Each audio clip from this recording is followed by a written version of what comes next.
اللهم صل على سيدنا ومولانا محمد صاحب التاج والمعراج والبراق والعلم، دافع البلاء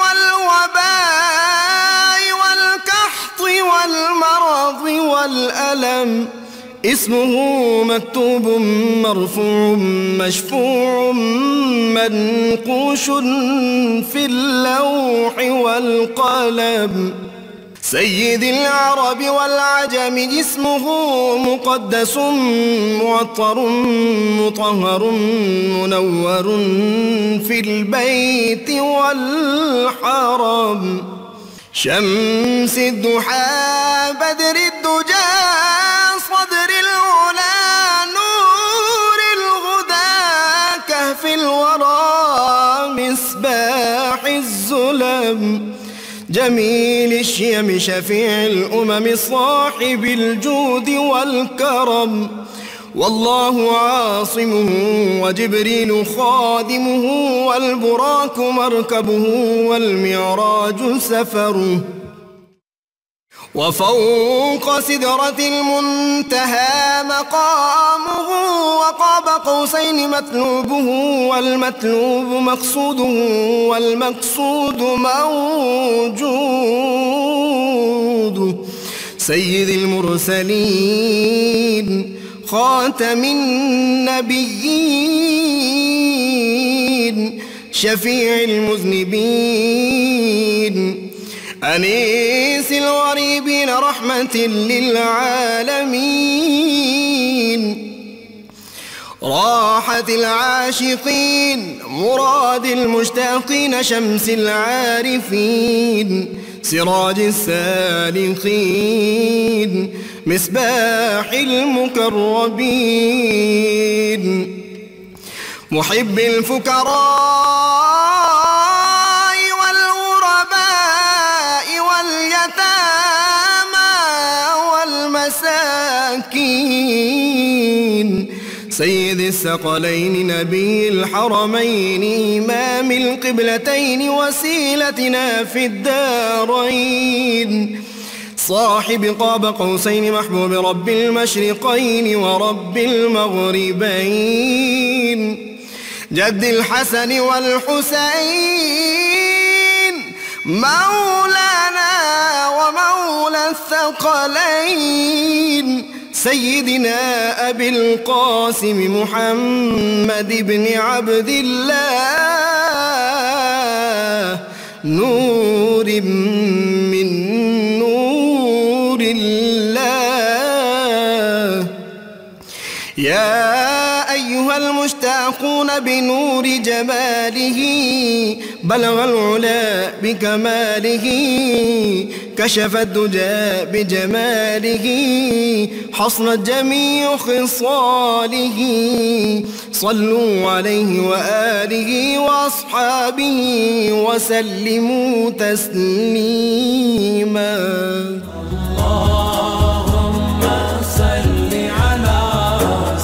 بسم اللہ الرحمن الرحیم۔ السلام علیکم ناظرین، پروگرام صبح نور کے ساتھ آپ کا میزبان نذیر احمد غازی حاضر ہے۔ ناظرین کرام، حضرت ابو انیس محمد برکت علی صاحب رحمہ اللہ کی تالیف اسماء النبی الکریم صلی اللہ علیہ وآلہ وسلم سے ایک اسم مبارک، سیدنا الواجد صلی اللہ علیہ وآلہ وسلم، ہمارے سردار غنا و تونگری والے، درود و سلام بھیجے اللہ آپ صلی اللہ علیہ وسلم اور آپ کی آل پاک پر۔ المومنین سیدہ عائشہ صدیقہ رضی اللہ تعالی عنہا بیان کرتی ہیں کہ میرے پاس ایک انصاری عورت آئی تو اس نے حضور نبی کریم صلی اللہ علیہ وآلہ وسلم کا بستر مبارک دیکھا جو کہ دوہری کی ہوئی چادر پر مشتمل تھا۔ وہ انصاری عورت چلی گئی اور اس نے میرے پاس بستر بھیجا جس میں اون بھرا ہوا تھا۔ جب حضور نبی اکرم صلی اللہ علیہ وآلہ وسلم تشریف لائے تو آپ نے فرمایا، اے عائشہ یہ کیا ہے؟ سید عائشہ صدیقہ رضی اللہ تعالی عنہا فرماتی ہیں، میں نے عرض کیا، یا رسول اللہ صلی اللہ علیہ وسلم، فلاں انصاری عورت میرے پاس آئی تھی اس نے آپ کا بستر مبارک دیکھا تو واپس جانے کے بعد میرے پاس یہ بستر بھیج دیا۔ آپ صلی اللہ علیہ وسلم نے فرمایا، اے عائشہ یہ بستر واپس کر دو، اللہ کی قسم اگر میں چاہتا تو اللہ تعالیٰ سونے اور چاندی کے پہاڑ میرے ساتھ چلاتا، یعنی جہاں میں جاتا وہیں وہ پہاڑ بھی جاتے۔ ناظرین کرام، آج رمضان المبارک کی مبارک ساتیں اور اس کا دوسرا عشرہ ہے۔ ناظرین کرام، دوسرے عشرے کی عبادات اور اعتکاف بھی اسی میں پھر شروع ہو جاتا ہے۔ اس کے برکات، اس کے مسائل یہ کیا ہیں دوسرے عشرے کے؟ نبی کریم صلی اللہ علیہ وسلم نے ارشاد فرمایا تھا رمضان الپاک کے بارے میں کہ اولہ رحمت و اوسط مغفرت و آخر عتق من النار، اس کا پہلا حصہ رحمت، دوسرا مغفرت اور تیسرا جہنم سے آزادی ہے، آگ سے آزادی ہے۔ ناظرین کرام، اس عشرے میں مغفرت سے مراد کیا ہے؟ اللہ کی رحمتیں، برکتیں، جبکہ جنت کے دروازے کھل چکے ہیں، رحمت کے دروازے کھل چکے ہیں، جہنم کے دروازے بند کر دیے گئے ہیں، تو ان رحمتوں کی برسات میں ہمیں میکسیمم جو ہے اپنے قلب و ذہن اور انوار اللہ تعالیٰ کے، اللہ کی رحمتوں کو سمیٹنا چاہیے۔ یہ لوٹ سے لگی ہوئی ہے، اس میں ہمیں کسی قسم کا کوئی توقف اور سستی نہیں دکھانی چاہیے۔ اس موضوع پہ گفتگو کرنے کے لیے آج میں نے اپنے اسٹوڈیو میں دعوت دی ہے ہمارے ملک کے معروف عالم دین شیخ الحدیث مفتی محمد صدیق صاحب ہزاروی میرے مہمان بنتے رہتے ہیں۔ مفتی صاحب آپ کا شکریہ۔ ان کے ساتھ شریعہ بورڈ کے چیئرمین ہیں مفتی سید صابر حسین صاحب، درجنوں کتابوں کے مفتی صاحب، انگریزی اور اردو میں ان کی کتابیں بڑی معروف اور مشہور ہیں معاشیات کے مسئلے میں۔ میرے مہمان یہ بھی بنتے رہتے ہیں، بہت شکریہ آپ کا۔ اور ناظرین کرام، آج مشہور ملک کے سائیکیٹرسٹ جو ہیں ان کو میں نے دعوت دی ہے، ڈاکٹر سید عمران مرتضیٰ صاحب، یہ بھی میرے مہمان بنتے رہتے ہیں۔ رمضان پاک میں یہ جو اعتکاف ہوتا ہے، یہ جو عبادات ہوتی ہیں، اس کے انسانی شخصیت پر کون کون سے پازیٹیو اثرات مرتب ہوتے ہیں، کون کون سے فائدے انسان کے قلب و ذہن پہ مرتب ہوتے ہیں، کون کون سی کیفیات اس کو نصیب ہوتی ہیں، اور کون کون سی پریشانیوں سے، ڈپریشن سے اور کن عذابوں سے وہ محفوظ ہو جاتا ہے نفسیاتی طور پہ، یہ باتیں ڈاکٹر صاحب سے آج پوچھیں گے۔ ڈاکٹر صاحب بہت شکریہ آپ کا۔ مفتی صاحب قبلہ، یہ دوسرا عشرہ رمضان پاک کا جو ہے، اس کے بارے میں کیا قرآن و حدیث میں ہمیں رہنمائی ملتی؟ بسم اللہ الرحمن الرحیم، نحمدہ و نصلی و نسلم علی رسول الکریم۔ غازی صاحب، جیسے کہ خود آپ نے حدیث شریف بیان فرمائی، تینوں عشروں کی سرکار دو عالم صلی اللہ علیہ وسلم نے فضیلت ارشاد فرمائی، جس میں پہلا عشرہ رحمت کا، اور یہ اس کو اوسط کہتے ہیں، یعنی درمیانہ عشرہ یہ مغفرت کا، اور تیسرا جہنم سے آزادی کا۔ اگر آپ غور فرمائیں تو کتنی حکمت بری یہ بات ہے حضور صلی اللہ علیہ وسلم کی، کس ترتیب کے ساتھ آپ نے بیان فرمایا کہ جو ہی رمضان شریف داخل ہوتا ہے تو اللہ کی رحمت ہماری طرف متوجہ ہو جاتی ہے، سبحان اللہ۔ انسان اس رحمت سے فائدہ حاصل کرتا ہے اور عبادات کرتا ہے، اللہ کی رحمتیں لوٹتا ہے، تو رحمت کے حصول کے بعد پھر اس کے لیے مغفرت کے دروازے کھل جاتے ہیں، کیونکہ جب رحمت ہوتی ہے تو پھر وہ استغفار کرتا ہے، اپنے گناہوں کی معافی مانگتا ہے، اور معافی جب مانگتا ہے تو اللہ تعالیٰ بہت رحیم و کریم ہے، اللہ تعالیٰ اس کو پھر اس کے گناہوں کو معاف کر دیتا ہے۔ مغفرت در حقیقت ڈھانپنے کو کہتے ہیں۔ یہ جو ٹوپی ہوتی ہے، لوہے کی ٹوپی، اس کو مغفر کہتے ہیں، یعنی جو سر کو ڈھانپ لیتی ہے، اور یہ پھر تلوار کی وار کو روکتی ہے۔ تو جب مغفرت ہو جاتی ہے تو گویا کہ گناہوں کے راستے میں ایک رکاوٹ آ جاتی ہے۔ خود جس کو کہتے ہیں، پرانے زمانے میں جنگوں میں، اب بھی ہمارے یہ جب کوئی حالات پولیس کی فوج کی ہوتی ہے تو یہ ایک رکاوٹ بن جاتی ہے، یعنی جب مغفرت ہوتی ہے تو پھر گناہوں میں ایک رکاوٹ آ جاتی ہے اور اللہ تعالیٰ بندے کو گناہوں سے محفوظ فرما دیتا ہے۔ لہٰذا یہ جو دوسرا عشرہ ہے یہ خاص طور پر مغفرت کا، اور مغفرت اس وقت حاصل ہوگی جب استغفار ہوگا۔ استغفار بندے کی طرف سے ہوتا ہے، مغفرت رب کی طرف سے ہوتی ہے۔ عام طور پر لوگ استغفار کہتے ہیں، میں یہ بھی ذرا اصلاح کر دوں کہ استغفار ہے، یعنی استغفار کا مطلب یہ ہے کہ بخشش طلب کرنا، اور جب بندہ بخشش طلب کرتا ہے تو اللہ تعالیٰ اس کے گناہوں کو معاف فرما دیتا ہے۔ ٹھیک ہے مفتی صاحب، استغفار مفتی صاحب نے فرمایا، یہ کس طرح طلب کیا جائے؟ ان 10 روز درمیانی عشرے میں کیا کیا اعمال کرنے چاہیے؟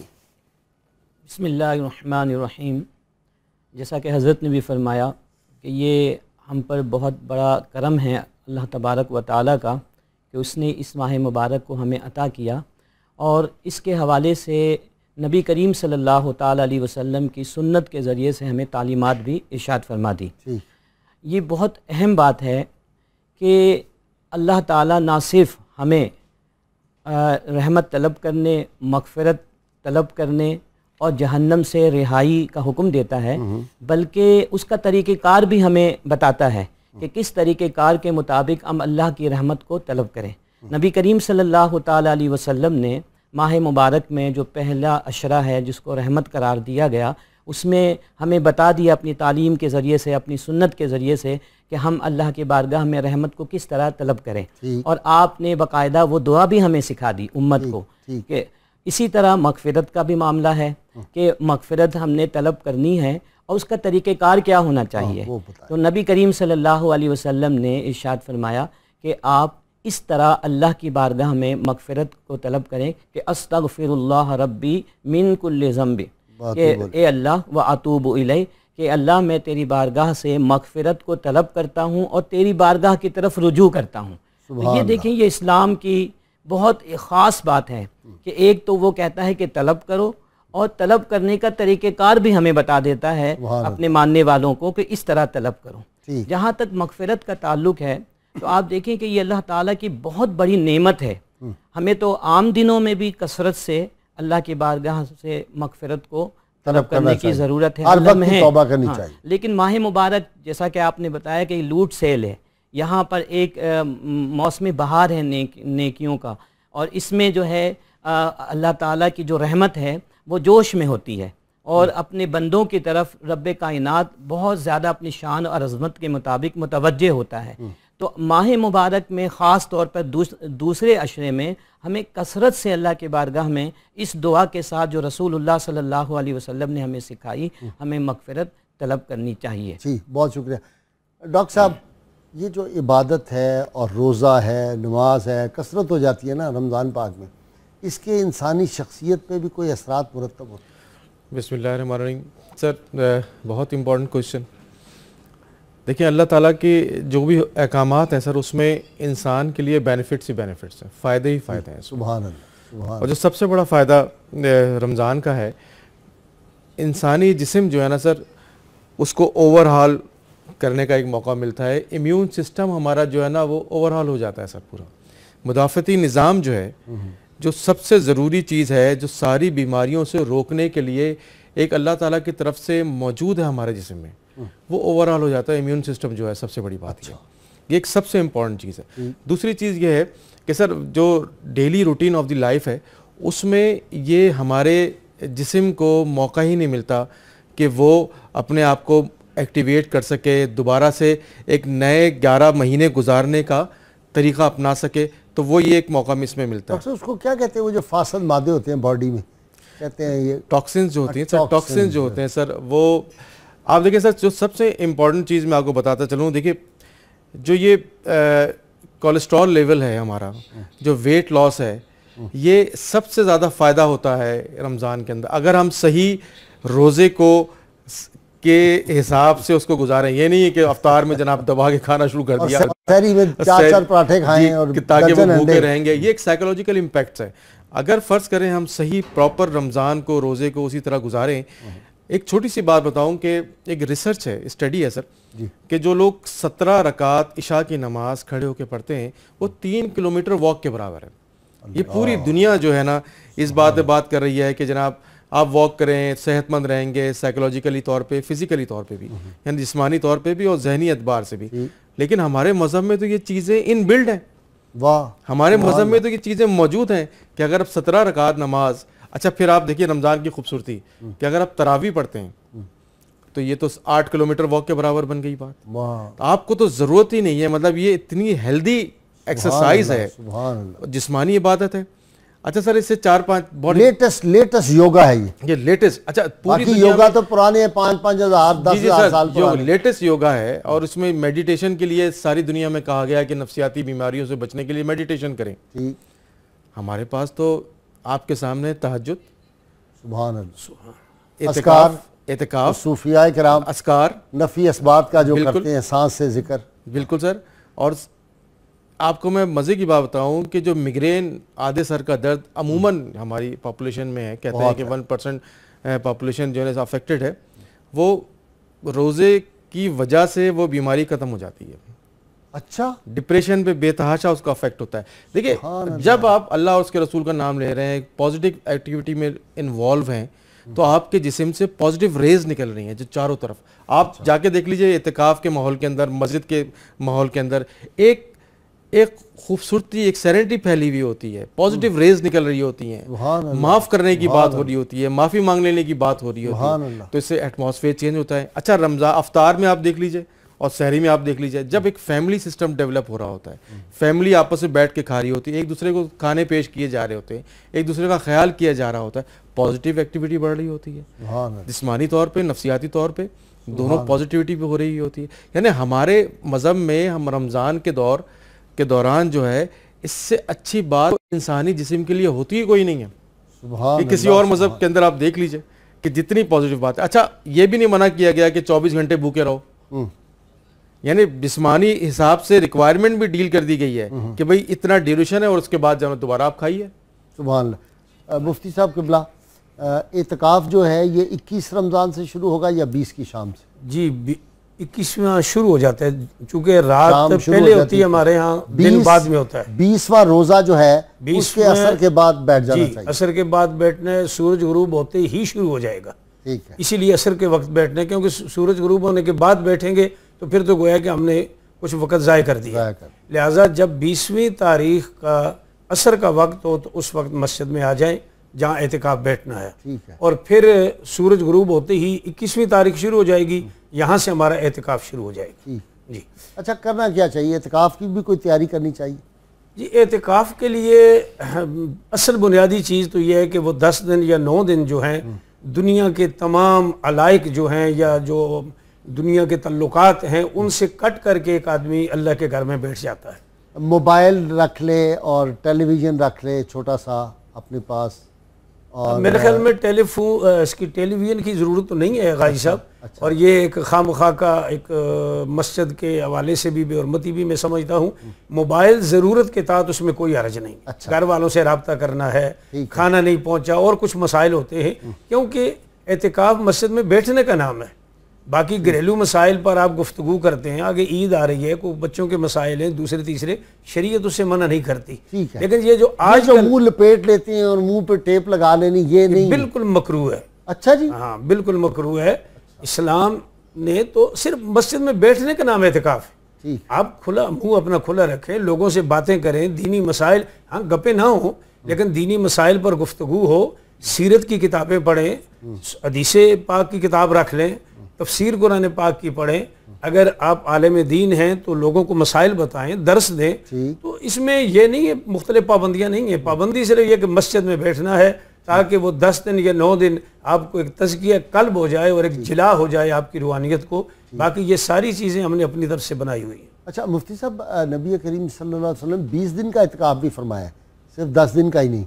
اور بعض لوگ کہتے ہیں کہ آخری 3 دن کا بھی اعتکاف ہوتا ہے. ویسے تو مسجد میں بھی جائیں تو یہ نیت کر لیں اعتکاف کی، تو یہ کون سا اعتکاف زیادہ؟ اس حوالے سے ایک حدیث مبارک موجود ہے، حضرت عائشہ صدیقہ رضی اللہ تعالی عنہا راویہ ہیں. آپ فرماتی ہیں، اور صحیح بخاری کے اندر یہ حدیث موجود ہے، آپ فرماتی ہیں کہ نبی کریم صلی اللہ تعالی علیہ وسلم ابتدائی اسلام میں پہلے عشرے کا جو ہے اعتکاف کیا کرتے تھے، اور پھر بعد میں آپ نے دوسرے عشرے کا بھی اعتکاف فرمایا. لیکن جب آپ کو یہ بتا دیا گیا کہ جو لیلۃ القدر ہے، یعنی قدر والی رات جو ہے وہ آخری عشرے میں ہے، تو پھر نبی کریم صلی اللہ تعالی علیہ وسلم کا معمول آخری وقت تک، آپ کے وصال مبارک تک یہی رہا کہ آپ آخری عشرے میں اعتکاف فرمایا کرتے تھے. آپ نے یہ پوچھا کہ 3 دن کا اعتکاف، تو اعتکاف جو سنت ہے وہ 10 دن یا پھر 9 دن ہی ہوتا ہے. 3 دن کا جو اعتکاف جو عام طور پر ہم نے دیکھا ہے کہ بعض لوگ 10 دنوں میں یا 9 دنوں میں 3 دن کے لیے بھی بیٹھ جاتے ہیں. بعض ایسے بھی ہیں جو 1 دن کے لیے بھی اعتکاف کرتے ہیں، تو وہ اعتکاف سنت نہیں کہلائے گا بلکہ وہ اعتکاف مستحب کہلائے گا. اور اس اعتکاف مستحب کا بھی بہرحال ثواب موجود ہے اور اس کی بھی شرعی دلیل موجود ہے. ٹھیک. اچھا, اعتکاف میں مفتی صاحب نے فرمایا کہ بالکل خاموشی کی ضرورت نہیں ہے, تو بعض اوقات وہاں بیٹھے ہوئے اپنی سیاسی پارٹیاں اور اس کی بھی ساری ڈسکشن جاری رہتی ہے, اور اس کے بعد تصویر اتار کے پھر وہ انٹرنیٹ پہ دے دی جاتی ہے اور فیس بک پہ لگا دی جاتی ہے, ٹیلی ویژن پہ خبریں آ جاتی ہیں کہ اعتکاف میں بیٹھ گئے, اعتکاف میں اٹھ گئے, آج انہوں نے اعتکاف میں یہ فرمایا. یہ ٹھیک ہے؟ اس حوالے سے جو اصول ہے وہ یہ ہے کہ اعتکاف کے دوران آپ اپنی ضرورت کے تحت, چاہے وہ آپ کے ذاتی معاملات ہوں یا گھر کے کچھ جو ضروری معاملات ہیں, ان پر آپ گفتگو کر سکتے ہیں, ڈسکس کر سکتے ہیں, لیکن ایسی گفتگو جس کا تعلق جو ہے ضرورت سے نہیں ہے یا جس کا تعلق دینی معاملات سے نہیں ہے, جیسے آپ نے فرمایا کہ سیاسی معاملات پر گفتگو, تو اس سے اجتناب ضروری ہے, اور یہ اعتکاف کے روح کے بھی خلاف ہے.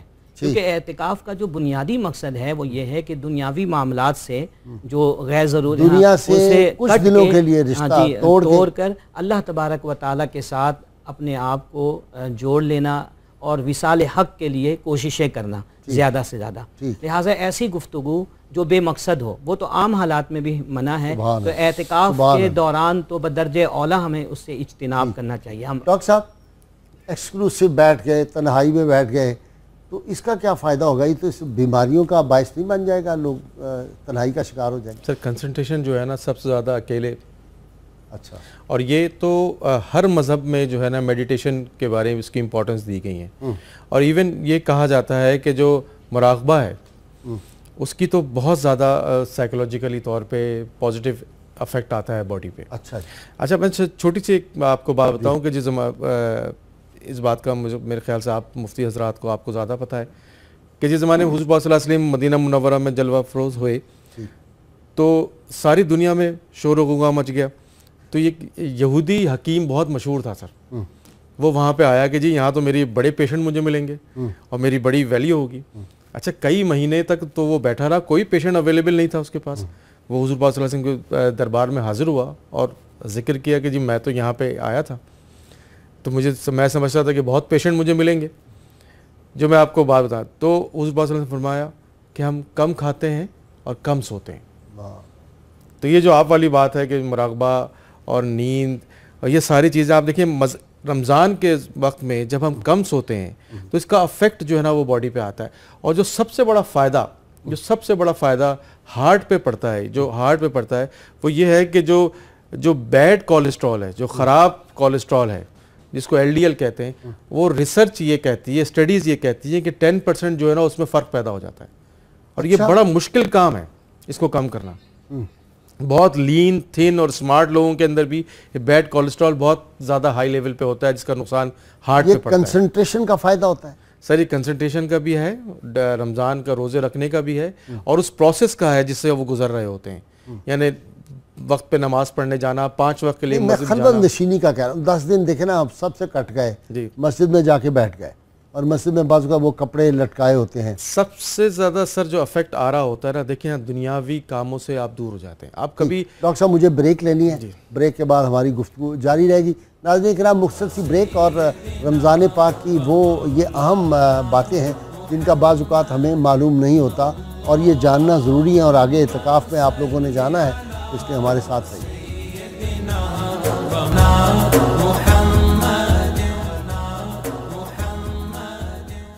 ویلکم بیک ناظرین. مفتی صاحب قبلہ, اعتکاف اجتماعی اعتکاف ہوتا ہے, گراؤنڈوں بڑی بڑی میں ہوتا ہے, یہ بتائیں کہ اس کی اجازت ہے اسلام؟ یہ میں پہلے ذرا وہ 20 دن کے اعتکاف کے حوالے سے عرض کر دوں.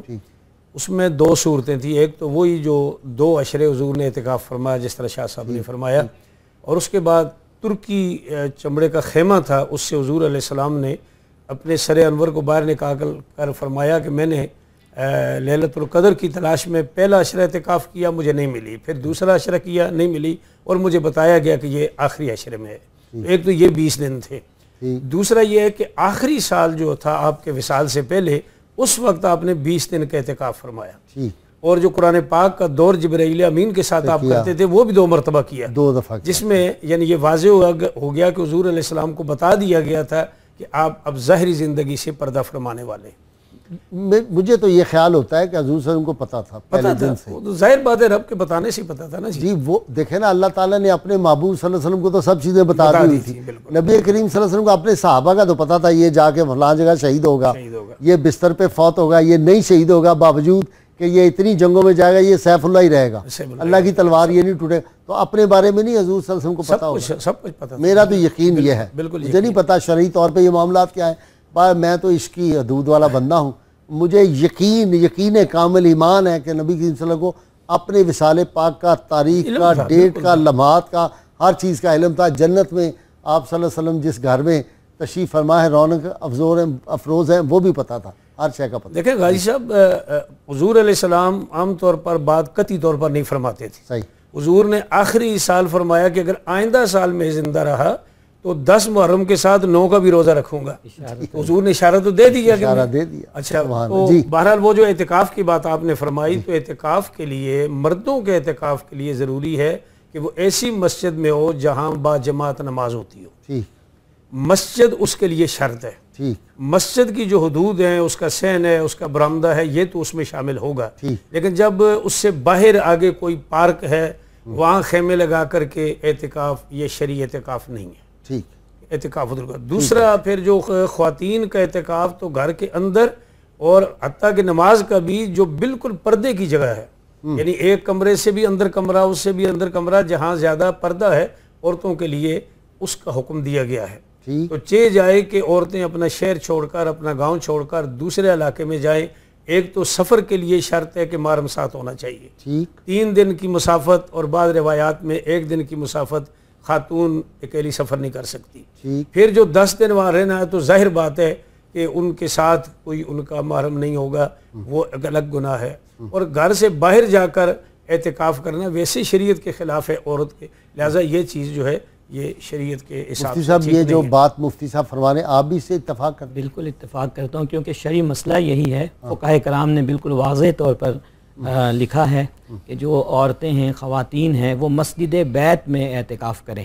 اور مسجد بیت اس جگہ کو کہتے ہیں جو عام طور پر, جیسا حضرت نے بھی فرمایا, کہ عورتیں یا خواتین اپنے گھروں میں نمازیں ادا کرنے کے لیے سلیکٹ یا منتخب کر لیتی ہیں.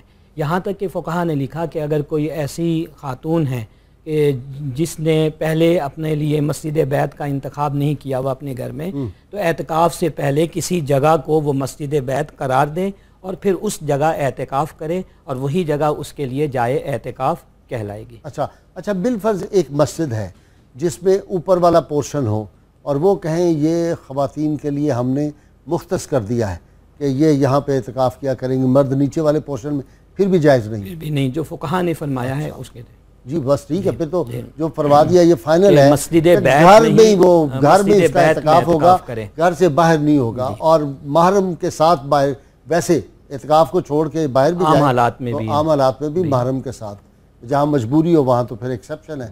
جی ڈاکٹر صاحب, اب اس پہ آ جاتے ہیں جی کہ یہ خلوت نشینی 10 دن کی جو ہے, اس سے کچھ بیماریاں بھی ہیں جن سے فائدہ آدمی کو ہو سکتا ہے, یا کچھ بیماریاں جن سے آدمی نفسیاتی ذہنی ان سے بچ سکتا ہے؟ دیکھیں سر, سب سے بڑا جو بینیفٹ ہے خلوت نشینی کی جو بات کی جا رہی ہے, کہ ہمارے جو 6 سینسز ہیں وہ کنسنٹریشن ایک جگہ پہ کرنا شروع کر دیتے ہیں. یعنی ہم کوئی اور دوسری ایکٹیویٹی میں, جیسے اس وقت اگر میں یہاں بیٹھا ہوں اور میرے ذہن میں جو ہے نا وہ ہاسپٹل کے پرابلمز بھی آ رہے ہیں, تو میری کنسنٹریشن جو ہے نا وہ لوز ہو جاتی ہے. جب آپ اعتکاف میں بیٹھے ہوئے ہیں, آپ مراقبے میں بیٹھے ہوئے ہیں, آپ کی کنسنٹریشن جو ہے نا وہ اپنے آپ کے ساری 6 حصے جو ہیں, 6 سینسز جو ہیں وہ ایک جگہ پر ہیں, تو اس وجہ سے وہ کنسنٹریشن ایک جگہ پہ مرکوز ہو جاتی ہے. اب اس وجہ سے ہوتا یہ ہے کہ اس طرح کے ہارمونز نکلتے ہیں کہ جو ہارٹ پہ پازیٹیو افیکٹ ڈالتے ہیں اور برین پہ پازیٹیو افیکٹ ڈالتے ہیں. اور یہ روزے کی حالت میں بھی یہی ہوتا ہے کہ وہ ہارٹ پہ اور برین پہ پازیٹیو افیکٹس ڈالتے ہیں, جس کی وجہ سے ان کی ایکٹیویٹی بڑھ جاتی ہے اور ڈیزیزز جو ہے نا وہ دور ہونے شروع ہوتی ہیں. ایک ڈیزیز نہیں, کئی ڈیزیزز ایسی ہیں. ٹھیک ہے ڈاکٹر صاحب, جو وشیس سرکل چل رہا ہوتا ہے آدمی کے روز کے معمولات میں, تو وہ وہاں جا کے بریک ہو جاتا ہے. بریک ہوتا ہے سر, اسی میں جو بریک آتا ہے اور اس میں ایک آپ کو ایک اسپیس ملتی ہے جو آپ کو, جسے میں نے شروع میں آپ کو بتایا تھا کہ امیون سسٹم جو مدافعتی نظام ہے اس کو انہینسمنٹ ملتی ہے, اس کو فائدہ ہوتا ہے, وہ بالکل اوور ہال ہو جاتا ہے. جسے کہتے ہیں نہیں گاڑی کو تھوڑے دنوں کے بعد آپ ٹیوننگ کرا لیں, تو یہ اگلے پورے سال کے لیے ٹیوننگ مل جاتی ہے. یہ ذہنی ٹیوننگ بھی ہوتی ہے. جی ذہنی بھی, باڈی کی تو ہوتی ہے, آپ نے بتایا کہ ٹاکسنز جو ہے ختم ہو جاتے ہیں, فاسد مادے ختم ہو جاتے ہیں. اچھا اب ڈاکٹر صاحب یہ بتائیں کہ وہ بندہ بیٹھ گیا اس کیفیت میں, تو اس کو کچھ فوائد بھی حاصل ہوئے؟ بیماری کون کون سی ہے؟ مثلا اگر آدمی کنسنٹریشن میں نہیں ہے, پہلے اس کو ڈپریشن تھا, پہلے اس کو برے خواب آتے تھے, پہلے اس کو موت کا خوف تھا فلاں کا, اب جب اس کا اللہ سے اور اللہ کے رسول صلی اللہ علیہ وسلم تعلق قائم ہو گیا, اس کے کیا فائدے ہوئے؟ دیکھیے سب سے زیادہ تو جو یہ فوبیاز ہیں نا, یہ فوبیاز جو زیادہ تر لوگوں کو فوبیاز ہوتے ہیں مختلف قسم کی چیزوں سے, کہ ہائٹ فوبیا ہے, اکیلے رہنے کا خوف ہے, یا کسی بند جگہ کا خوف ہے, یہ بھی کہتے ہیں یہ ہے کہ کنسنٹریشن کے ساتھ, میڈیٹیشن کے ساتھ اور روزے کے ساتھ اس کا کافی افیکٹ ہے. اس پہ آپ نے دیکھا ہے رمضان میں, آپ ڈاکٹر ہیں اور ایم ایس ہیں, ایک ہاسپٹل کے جو دماغی مریضوں کا علاج کرتے ہیں, تو وہاں رمضان شریف میں پازیٹیو اثرات. دیکھیں میں تو آپ کو سب سے بڑی مثال دوں کہ فاؤنٹین ہاؤس میں اس وقت پاکستان کا سب سے بڑا ایسا ادارہ ہے کہ جہاں پہ نفسیاتی مریض سب سے بڑی تعداد میں رہتے ہیں اور کمیونٹی بیسس پہ اس کی ہیلپ کی جاتی ہے. ہمارے پاس ہر رمضان میں ایسے مریض جن کو آپ گھر میں نہیں رکھ سکتے, اکیلے گھر میں 17-18 لوگ ہوتے ہیں, پوری فیملی رہتی ہے وہاں پہ, اس کو نہیں رکھ سکتے, وہ ہمارے پاس جب رہتا ہے رمضان میں 70 سے 80 مریض لوگ روزے رکھتے ہیں, تراویح پڑھتے ہیں اور اتنی اچھی ہیلدی لائف گزارتے ہیں کہ کبھی میں آپ سے کہوں کہ رمضان ہمارے ساتھ گزاریں. ٹھیک ہے جی, میں آخری عشرہ میں آتا ہوں. جی سر بالکل گزاریں, آخری عشرہ میں ایک دن آپ کے ساتھ. اور یہ وہ مریض ہیں کہ جن کو گھر میں نہیں رکھا جاتا, ٹھیک, اور ہمارے پاس وہ رمضان میں روزے بھی رکھتے ہیں, تراویح بھی پڑھتے ہیں اور پراپر ایک لائف گزارتے ہیں اور ہیلدی لائف گزارتے ہیں. اس کا افیکٹ ہم نے ہوتے ہوئے دیکھا سر. اچھا یہ نہیں ہوتا کہ وہ روزہ دوپہر کو کھول لیں؟ نہیں, جنہوں نے روزہ رکھا ہے وہ نام لکھواتے ہیں صبح. اچھا جی, وہ بلکہ انسسٹ کرتے ہیں, ہم ان کو منع کر رہے ہوتے ہیں کہ بھائی آپ اچھی خاصی دوا کھاتے ہیں, وہ کہتے ہیں نہیں جی ہم نے روزہ رکھنا ہے, ہمیں اس کا بہت اچھا افیکٹ آتا ہے. ماشاءاللہ ماشاءاللہ سبحان اللہ. جی مفتی صاحب, کیا کیا اور احتیاطیں آپ سمجھتے ہیں, یعنی اعتکاف میں کس طرح کی عبادات اور کرنی چاہیے؟ ایک تو موضوع تو ڈاکٹر صاحب کا تھا, لیکن میں بھی ایک گزارش کر دوں. جی بسم اللہ. کہ یہ جو خلوت نشینی ہے 2 قسم کی ہوتی ہے. ٹھیک, ایک خلوت نشینی ہوتی ہے کہ ایک آدمی پریشان ہے, اس کے عزیز و اقارب نہیں ہیں, بیٹے باہر گئے ہوئے ہیں, بچیوں کی شادی ہو گئی, وہ تو پریشان ہوتا ہے. لیکن ایک خلوت نشینی ہے اللہ کے ذکر کے لیے. ٹھیک, تو اعتکاف میں جو خلوت نشینی ہے وہ اللہ کے ذکر کے لیے, جس طرح سرکار دو عالم صلی اللہ علیہ وسلم غار حرا میں خلوت نشینی فرماتے تھے, تو اس کے تو اللہ بذکر اللہ تطمئن القلوب, یہاں تو دل کو اطمینان حاصل ہوتا ہے. واہ واہ واہ واہ, یہ عبادات میں تو اس کو تو سکون ملتا ہے. جی تو یہ خلوت نشینی تو بہت اہم ہے اور بہت ضروری ہے, اور میں سمجھتا ہوں کہ وقتاً فوقتاً ہمیں اس کی طرف بھی یعنی اپنی زندگی میں اس کو اپنانا چاہیے. جہاں تک احتیاط کا تعلق ہے, تو جب ہم نے دنیا کے تمام تعلقات توڑ کر اللہ کے ساتھ رشتہ جوڑنے کے لیے مسجد کو اختیار کر لیا, تو پھر اس میں بہت ساری ذمہ داریاں اس حوالے سے بھی آتی ہیں کہ ایک تو مسجد اللہ کا گھر ہے اور مسجد کا احترام بہت ضروری ہے. 2 آدمی مسجد نبوی شریف میں بیٹھ کر باتیں کر رہے تھے, باہر کھڑکی سے حضرت فاروق اعظم رضی اللہ تعالیٰ عنہ نے دیکھا, تو آپ نے فرمایا کہ اگر تم یہاں شہر کے ہوتے تو میں تمہیں سزا دیتا. اچھا, تم اللہ کے گھر میں بیٹھ کر دنیاوی باتیں کرتے ہو. تو پہلی تو یہ بہت ضروری چیز ہے. ہمارے ہاں آج کل نوجوان جو اعتکاف بیٹھتے ہیں وہ موبائل پر گیمیں کھیلتے ہیں, موبائل پر خواہ کی گپیں لگاتے ہیں ایک دوسرے کے ساتھ, اس سے ہمیں احتیاط کرنی چاہیے. صحیح صحیح. اچھا جی مفتی صاحب, اکثر دیکھا ہے کہ اعتکاف ہو گیا جی, اب داماد اعتکاف میں بیٹھ گیا, سسرال والوں کے لیے ایک مصیبت کھڑی کر دی جاتی ہے کہ آپ کا داماد جو ہے وہ اعتکاف میں بیٹھا ہوا ہے, اب وہ تحفے تحائف اور وہ کپڑوں کے مختلف سوٹس لے کے آ رہے ہیں اور قیمتی گفٹ, یا بچی بیٹھی ہوئی ہے تو اس کے لیے جی سب چیزیں پہنچنی چاہیے, تو یہ کیا ہے؟ دراصل اعتکاف جو ہے یہ تو خالصتاً جو ہے اللہ تعالیٰ کے لیے عبادت کا نام ہے. ہمارے معاشرے کے اندر بہت ساری چیزیں جو ہیں اعتکاف کے حوالے سے پیدا کر دی گئیں جن کی شرعی دلیل بھی نہیں ہے, اور شریعت مطہرہ جو ہے عمومی اعتبار سے ان چیزوں سے روکتی بھی ہے, کیونکہ ان چیزوں کے ذریعے سے ریاکاری کا عنصر پیدا ہو جاتا ہے, اور نبی کریم صلی اللہ تعالیٰ علیہ وسلم نے ریاکاری کو شرک خفی قرار دیا ہے کہ جو کام آپ اللہ تبارک و تعالیٰ کے لیے کر رہے ہیں، آپ یہ چاہ رہے ہیں کہ ان کاموں میں دنیاوی اعتبار سے بھی مجھے فائدہ ہو، لوگ جو ہے مجھے تحفے تحائف دیں اور میری واہ واہ ہو، تو اس سے تو اجتناب کرنا چاہیے۔ اسی طرح ایک اور اہم چیز اعتکاف کے دوران جس پر ہماری توجہ ہونی چاہیے، کھانے پینے کے جو معاملات ہیں۔ عام طور پر دیکھا گیا ہے کہ اعتکاف کو ایک پکنک کا جو ہے وہ بالکل صحیح، میں دیکھتا عام دنوں میں جو کھانا انسان نہیں کھاتا وہ اعتکاف کے دوران جو ہے کھا رہا ہوتا ہے اور بہت زیادہ مقدار میں استعمال کر رہا ہوتا ہے، جس سے پھر اسے نیند بھی آتی ہے۔ اور خاص طور پہ جو تاک راتوں میں جو ہے کراچی میں، چونکہ میں کراچی کا ہوں تو وہاں تو یہ چیزیں بہت زیادہ پھیلتی چلی جا رہی ہیں اور علماء کرام توجہ بھی دلا رہے ہیں، اس کے باوجود بھی اس میں کافی جو ہے اضافہ ہی ہو رہا ہے۔ تو اس کی طرف بھی ہمیں توجہ دینی چاہیے کہ اعتکاف کے دوران سادہ کھانا اختیار کریں، اور یہ رسول اللہ صلی اللہ علیہ وسلم کی سنت بھی ہے، کم سے کم کھائیں، اس کے فائدے تب حاصل اور سادہ کھانا کھائیں تاکہ جو ہے عبادت میں دل بھی لگے۔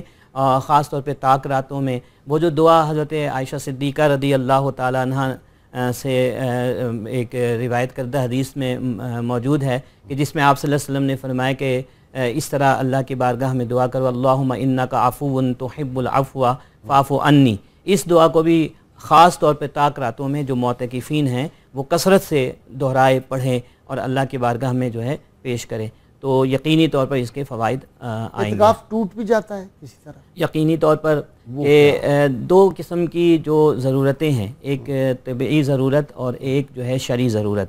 طبعی ضرورت یہ ہے کہ کسی کو پیشاب وغیرہ کے لیے جانا ہے، اور شرعی ضرورت یہ ہے کہ جس مسجد میں اس نے اعتکاف کیا ہوا ہے وہ مسجد جامع مسجد نہیں ہے، وہاں جمعے کی نماز نہیں ہوتی، تو وہ جمعے کے دن کسی ایسی مسجد میں جو کہ قریب ترین مسجد ہے وہ نماز جمعے کی ادائیگی کے لیے جا سکتا ہے۔ ان دو ضرورتوں کے علاوہ اگر معتکف ایک لمحے کے لیے بھی مسجد سے باہر نکلتا ہے تو اس صورت میں اس کا اعتکاف فاسد ہو جائے گا۔ اگر روز جا کے گھر وہ چلا جاتا ہے، نہاتا ہے، دھوتا ہے، روز کپڑے بدلتا ہے، تو اس کی اجازت یہ طبعی ضرورت نہیں ہے، لہٰذا اس کی وجہ سے اس کا اعتکاف فاسد ہو جائے گا۔ مسجد میں نہا سکتا ہے؟ مسجد کے اندر تو ظاہر بات ہے کہ وہاں آلودگی ہوگی، تو مسجد میں بھی اگر وہ نہائے گا اس صورت میں جب اس پر غسل فرض ہو جائے، ویسے نہیں نہا روز فریشنس ہونے کے لیے نہیں، اچھا، یعنی استراحت کے لیے یا آسودگی حاصل کرنے کے لیے وہ دوران اعتکاف نہیں نہا سکتا۔ اچھا مفتی صاحب، گرمی بہت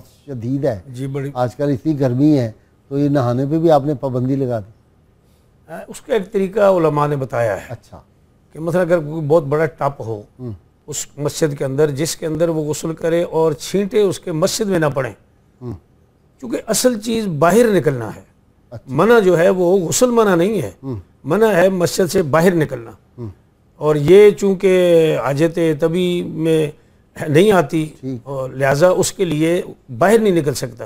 اگر نہیں، لیکن مسجد کے اندر پھر کیسے نہائے گا وہ ٹب رکھ کے؟ کوئی ایسا اہتمام اگر ہو سکتا ہو، اگر نہیں ہو سکتا تو پھر صبر کرے۔ بعض ہمارے بزرگان دین اس وقت بھی بڑے بڑے علماء، ان سے بھی اس مسئلے پر ڈسکس ہوئی، وہ کہتے ہیں جی ہم تو تولیہ جو ہے وہ گیلا کر کے پھیر لیتے ہیں۔ اچھا، اس کا ایک طریقہ اور بھی بتایا کہ جب آدمی پیشاب وغیرہ کے لیے جائے، وضو کے لیے جب جائے تو اوپر پانی ڈال لے، ٹوٹیوں پر بیٹھ کر اوپر پانی ڈال لے۔ اچھا، تو یہ بھی ایک طریقہ ہو سکتا ہے، کپڑوں سمیت ہو، کپڑوں سمیت ڈال لے، کوئی بات نہیں ہے۔ کپڑے تو اتار نہیں سکتا نا مسجد میں؟ جی ہاں، یا مسجد کی خدمت کرتے ہوئے مسجد کے سین کو دھوئے اور دھوتے دھوتے اوپر پائپ کے ساتھ پانی اپنے اوپر ڈال لے، اس طرح کا کوئی طریقہ اختیار کر لے، غسل کے لیے مسجد سے باہر نہ جائے۔ ویسے دیکھیں مجھ سے بڑی ہمت ہے لوگوں کی کہ ساری مسجدوں ایئر کنڈیشن نہیں ہے نا، ایئر کنڈیشن مسجدوں میں تو قرآن اندازی ہوتی ہے، اتنے لوگ بیٹھتے ہیں اعتکاف میں، تو جو باہر گاؤں میں دیکھا ہے گرمی شدید، چھوٹی چھوٹی مساجد ہے، وہاں پہ جو لوگ اعتکاف کرتے ہیں اور 10 دن نہ نہانا، بڑی بات ہے ہمت، ان کے لیے اجر بھی بہت زیادہ ہے۔ سبحان اللہ، سبحان اجر بھی اللہ، بہت زیادہ۔ واقعی۔ جی ڈاکٹر صاحب، لوگوں کو اس طرف راغب کرنا دین کی طرف کہ اس سے آپ کی نفسیاتی، فکری، روحانی بیماریاں، دل کی بیماریاں، جسمانی بیماریاں دور ہوں گی، ہم راغب کیسے کر سکتے ہیں کیونکہ آپ سائیکیٹرسٹ بھی ہیں؟ سر دیکھیں، بنیادی طور پہ انسان کی فطرت میں یہ شامل ہے کہ وہ بینیفٹس کی طرف، فائدوں کی طرف اٹریکٹ ہوتا ہے۔ ٹھیک۔ اچھا، جب آپ کسی کو یہ بات بتاتے ہیں کہ جب تم نماز پڑھنے کے لیے جاتے ہو تو گھر سے 500 قدم پہ چل رہے ہو، 500 قدم واپس آ رہے ہو، تو یہ تمہارے ہارٹ پہ اور برین پہ افیکٹ پڑے گا۔ ٹھیک۔ جب تم پوری نماز پراپر پڑھ رہے ہوتے ہو تو یہ ایکسرسائز کی صورت میں تمہیں فائدہ ہوگا۔